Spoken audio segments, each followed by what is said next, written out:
It's Backyard Garden Time with your host, Cynthia Ferguson Fowler!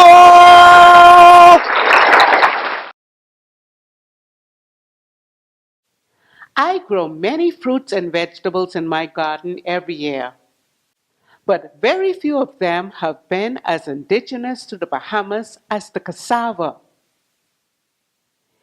If I recall, it was way back in primary school that I first came across the name cassava, and it has become one of my favorite foods ever since. For centuries, this starchy tuberous root vegetable has been one of the most important staple foods one can add to their diet. But best of all, the cassava is always delicious, no matter how you cook it. So join me as we take a walk back in time with the cassava, the root of our origin. Historical information indicates that the oldest direct evidence of cassava cultivation was discovered in a 1400-year-old Maya site in El Salvador.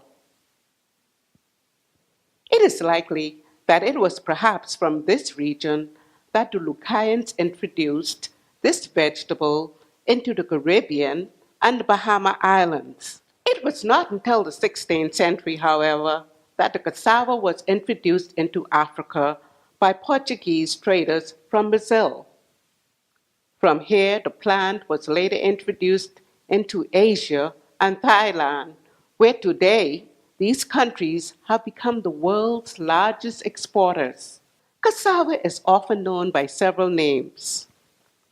These include the Brazilian arrowroot, manioc, and tapioca.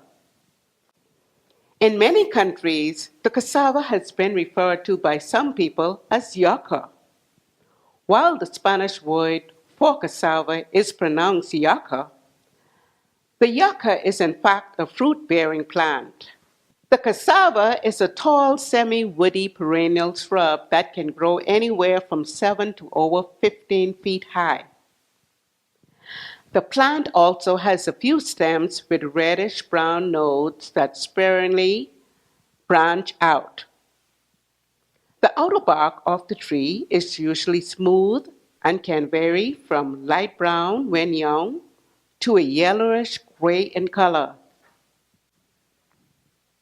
This tuberous edible root is located under the soil, growing in clusters of 4 to 8. These clusters can grow up to 3 feet long from the stem base. Quite often, this can only be removed by considerable digging and pulling in order to access it. The plant also produces 2 sets of flowers, both male and female, that tends to attract bees and butterflies, thereby pollinating the plant. You will also notice that there is a thin reddish brown fibrous bark on the cassava. This bark should always be removed by peeling before consuming it. In the Caribbean, the most common types include the white skin and the dark skin varieties. Of these varieties, it is the white skin cassava that you should be careful of when consuming. The white cassava can usually be identified by its white or cream colored stem or petiole and skin. It is said that this cassava may have toxins that can seriously affect your health.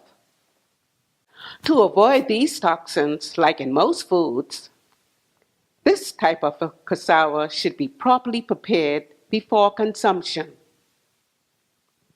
In the early days of the Lucayans, the cassava was often grated. The pulp was washed, then squeezed to remove the harmful juices. Today, many islanders still use this method when cleaning the white cassava. The grated portion, sometimes called the cassava meal, is often known as tapioca.